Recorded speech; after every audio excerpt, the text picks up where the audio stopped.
사랑하는 당원 동지 여러분, 존경하는 동료 시민 여러분, 주권자 국민의 민심은 절묘하고 준엄합니다.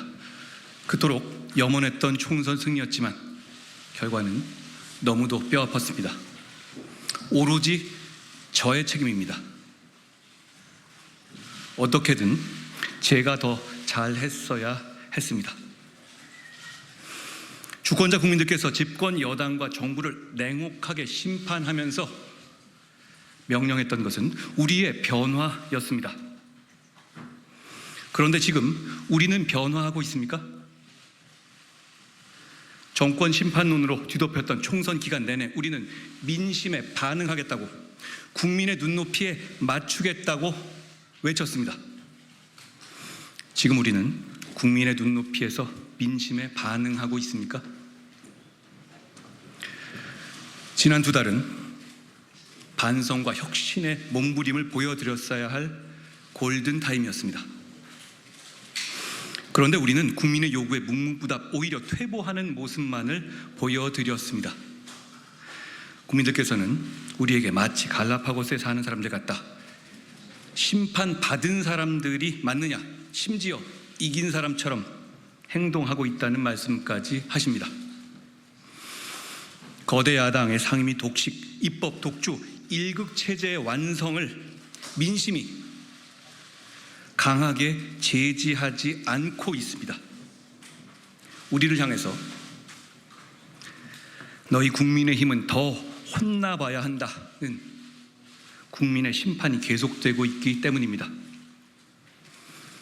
국민의 눈높이에 맞추라는 명령에 우리는 응해야 합니다. 지금의 위기를 극복하고 절박한 상황을 희망으로 바꿔야 합니다. 지난 두 달간 복귀와 성찰의 시간을 보내면서 이런 국민의 준엄한 요구를 생각했습니다. 고심 끝에 저는 오랫동안 정치에 복귀하지 않겠다는 생각을 바꿨습니다. 지금 시기에 국민의힘 당대표는 할 수 있는 것도 없고 죽기 딱 좋은 위험한 자리라고들 합니다. 저는 용기 내어 헌신하기로 결심했으니 주저하지 않겠습니다. 제가 총선 내내 진심을 다해서 외친 민심에 반응하고 국민의 눈높이에 맞는 국민의 힘을 만들기 위해서 모든 것을 바치는 것으로 진짜 책임을 다하려 합니다. 막힌 곳은 뚫고, 끊긴 곳은 잇고, 무너진 곳은 바로 세우겠습니다. 패배의 경험을 변화와 승리, 정권 재창출의 토양으로 삼겠습니다. 당정 관계를 수평적으로 재정립하고 실용적인 방향으로 쇄신하겠습니다. 보수 정치를 혁신적으로 재건하겠습니다. 그리고 국민의힘을 대한민국의 지속 가능한 성장을 이끄는 정당으로 만들겠습니다. 첫째, 당정관계를 수평적으로 재정립하고 실용적으로 쇄신하겠습니다. 지난 2년간 9번이나 집권 여당의 리더가 바뀌었습니다. 그 배경이나 과정이 무리하다고 의문을 갖고 비판하시는 국민들이 많으셨습니다. 당이 정부의 정책 방향 혹은 정무적인 결정에 대해서 합리적인 비판이나 수정 제안을 해야 할 때 그럴 엄두조차 못 내는 상황들이 반복되었습니다. 국민들과 당원들께서 실망하셨습니다. 지금 우리가 눈치 봐야 할 대상은 오로지 국민입니다. 의석수가 부족한 국민의힘이 위기를 극복하기 위한 유일한 방법은 국민의 마음을 얻는 길뿐이기 때문입니다. 당이나 정이 민심과 다른 길을 가면 한쪽에서 견고하고 단호하게 민심의 길로 견인해야 합니다. 어느 한쪽이 이끄는 대로 무조건 따르는 것이 아니라 상호 존중 속에서 치열한 토론을 통해서 해법을 찾아야 합니다. 그런 건강하고 수평적이며 실용적인 당정 관계를 대다수 국민과 지지자들, 당원들이 정말로 바라고 있습니다. 제가 그 역할을 하겠습니다. 집권여당은 대통령실 정부와 서로 존중하고 긴밀하게 소통, 협력하면서 일해야 합니다. 다른 이유가 아니라 그래야 시너지를 내서 국민들께 더 잘 봉사할 수 있기 때문이죠. 특히 고물가와 고금리 대응, 불합리한 세제개혁, 소상공인의 자영업자 지원 등 민생경제 해결 앞에서 당정은 적극 협력하는 모습을 보이겠습니다. 당이 정부와 충실히 협력하지만 꼭 필요할 때는 합리적인 견제와 비판, 수정 제안을 하는 것도 마다하지 않겠습니다. 기준은 오로지 민심과 국민의 눈높이여야 합니다. 중요한 사안마다 그 절대적인 기준을 당정 모두가 공유하면서 협력하겠습니다. 저는 그것이 우리가 어렵게 탄생시킨 윤석열 정부를 흔들림 없이 지켜내고 정권을 재창출하는 길이라 믿습니다. 둘째, 보수 정치를 재건하고 혁신하겠습니다. 지난 총선 기간 저는 우리 보수 정치를 지지하시는 지지자들의 애국심, 유연성, 전략적 판단 능력에 놀랍고 깊이 감동했습니다. 3월 말 4월 초 정권 심판이라는 민심의 매서운 파도 아래 보수 정치가 속절없이 무너질 위기 앞에서 저희 같은 정치인들이 아니라 우리의 지지자들이 나서주셨습니다.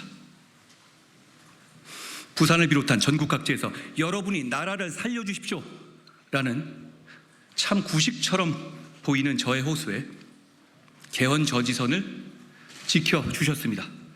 저는 그 절박한 상황을 함께했던 뜨거운 마음들을 잊을 수가 없습니다.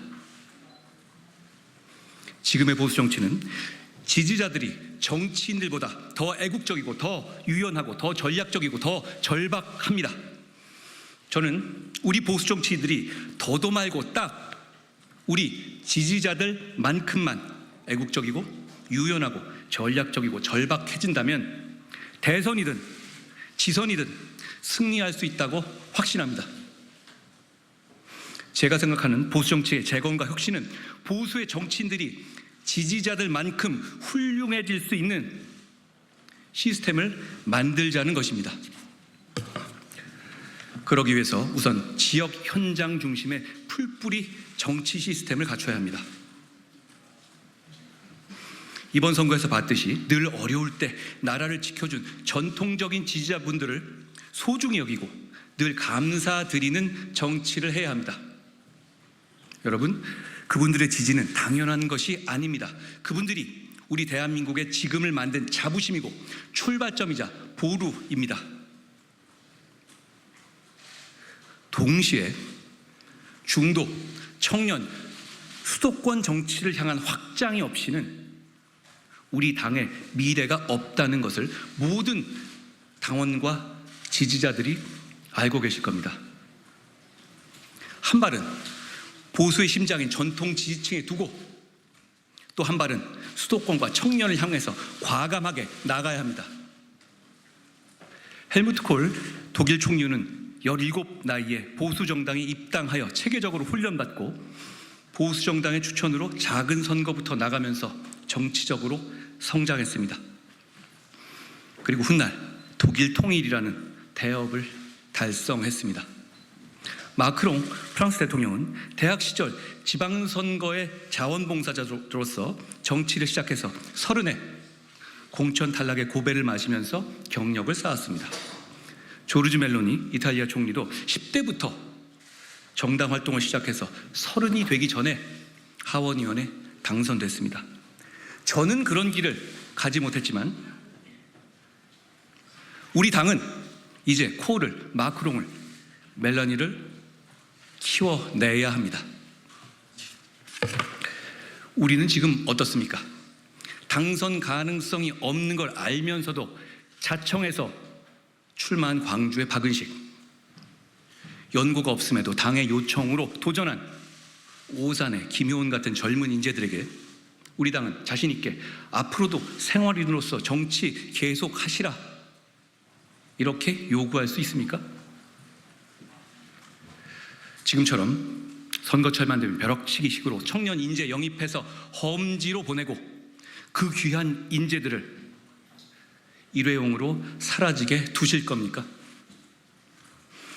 우리가 먼저 변하지 않는다면 더 이상 경쟁력 있는 중도, 수도권, 청년 정치인들이 우리 국민의힘에 오지 않을 겁니다. 사명감과 경쟁력을 가진 수도권의 정치인들, 청년 정치인들이 우리 국민의힘을 플랫폼 삼아서 오랫동안 꿈을 펼칠 수 있는 방법은 하나가 아닐 겁니다. 저는 그 방법을 여러분과 함께 끊임없이 찾을 겁니다. 그 방법 중 하나로 저는 우리의 원외 정치 신인들이 평소에도 지역의 현장에서 민심과 지속적으로 소통하고 생활 정치를 할 수 있도록 원외 정치인들의 현장 사무실 개설 허용을 제안드립니다. 다행히 선관위와 민주당은 이미 찬성하고 있으니 우리만 결심하면 됩니다. 20년 전 차떼기 사건을 계기로 지구당이 폐지된 것을 이유로 이런 현장 사무실의 지역 밀착 정치가 부패를 부활시킬지도 모른다고 우려하시는 분도 계십니다. 저는 당시에 차떼기 사건을 직접 밝혀냈고 누구보다 정치인의 부패에 대한 국민 여러분의 단호한 생각에 공감합니다. 그러나 20년 동안 세상이 변했고 회계는 얼마든지 투명하게 감시할 수 있습니다. 오히려 지금 시점에서는 혈세로 선거 보조금, 정당 보조금 더 받겠다고 의원을 구워주는 편법을 근절하는 것이 더 시대에 맞는 반부패 과제라고 생각합니다. 현재 시스템은 현직 국회의원들과 정치 신인들을 차별하고 격차를 벌리고 있습니다. 차별이나 격차 없이 꿈과 열정만 있으면 정치할 수 있어야 참신하고 좋은 사람들이 정치에 뛰어들 것이고 그것이 곧 정치 개혁입니다. 물론 제가 총선 과정에서 제안하고 우리 모두가 약속했던 불체포 특권의 포기, 출판 기념회 정치자금 수수 금지, 금고형 이상 시세비 반납 등의 정치 개혁의 약속들도 반드시 실천되어야 합니다. 그래야만 국민들께서 우리가 정말 좋은 정치 하고 싶어 하는구나 하는 진심을 알아주실 겁니다. 정치에서 얻을 수 있는 사적인 이익과 특권을 없애면서도 정치인이 공적으로 봉사하는 것을 막는 규제는 풀어내어 우리 당을 보다 활기차고 젊은 정당으로 변화시키겠습니다. 다음으로 여의도 연구원 등 당의 정책 기능을 획기적으로 강화하여 당의 체질을 바꾸겠습니다. 국민의힘이 과거의 성과를 지금의 시대에 맞게 보완하고 버릴 것은 버리고 수정할 것은 정교하게 수정하여 정책 중심의 유능한 보수정당으로 다시 태어나기 위해서는 우리 당의 정책 역량을 대폭 강화해야 합니다. 이를 위해서 우리 여의도 연구원을 명실상부한 싱크탱크로 재탄생시키겠습니다.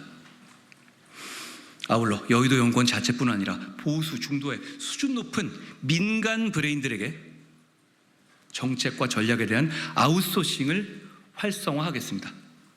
그것이 우리의 정책과 전략이 더 유연해지는 것을 도울 뿐만 아니라 보수나 중도의 정책 전문가들이나 전략 전문가들과의 선순환 생태계를 만드는 출발점이 될 수 있을 겁니다.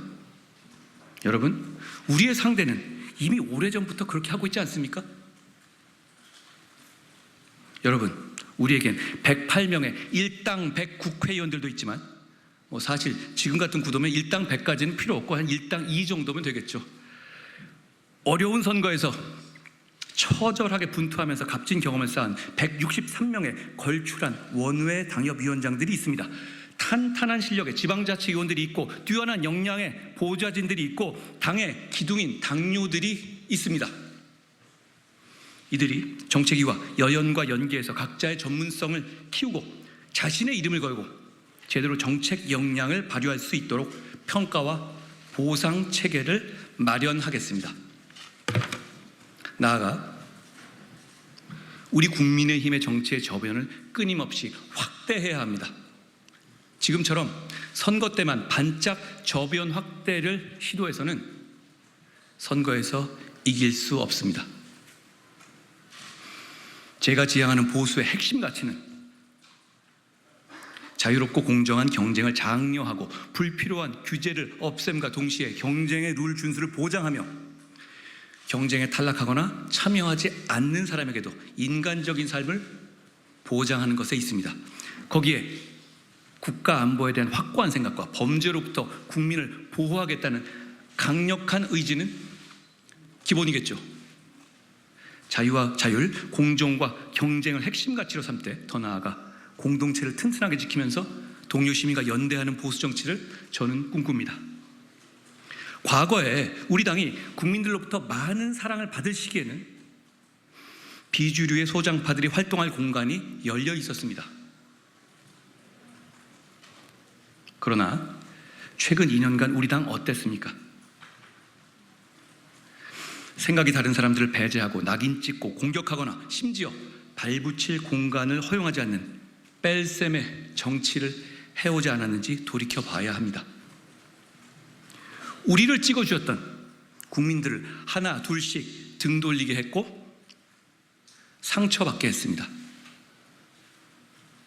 지난 2022년 대선에서 1639만 명의 유권자들이 우리 당을 선택해 주셨습니다. 이번 총선에서는 1318만 명의 유권자들이 우리 당을 선택해 주셨습니다. 잃어버린 320만 명의 마음을 되돌리기 위해서 노력하겠습니다. 지난 대선 당시 우리 국민의힘을 선택해 주셨던 분들은 단일한 생각을 가진 하나의 균질한 지지층이 아니었습니다. 정권 교체를 위해서 애국적으로 뭉쳤던 다양한 생각과 철학을 가진 유권자들의 연합이었죠. 이 유권자 연합을 복원해야 합니다. 더 나아가서 더 많은 유권자들이 우리 국민의힘을 바라보고 선택하실 수 있게 당의 외연을 확대하겠습니다. 당대표가 되면 우리의 자유민주주의 핵심 가치를 공유하는 한 되도록 다양한 사람들이 우리와 함께 정치할 수 있도록 포용성과 유연성, 개방성을 가지고 당을 운영하겠습니다. 청년들이 미래 세대가 보수를 구태라고 오해하거나 부끄럽게 생각하지 않고 선택할 수 있도록 국민의힘이 자랑스러운 선택지가 되도록 체질을 변화시킵시다. 보수라는 긍지를 느끼게 해드립시다. 그래야만 이길 수 있습니다. 그러면 이길 수 있습니다. 셋째, 대한민국의 지속 가능한 성장을 이끌겠습니다. 2024년의 대한민국은 안으로 인구 구조의 변화, 그리고 그로 인한 의료 건보 재정, 국민연금, 지방소멸, 국방 등 사회 각 분야 시스템의 지속 가능성 문제에 직면해 있습니다.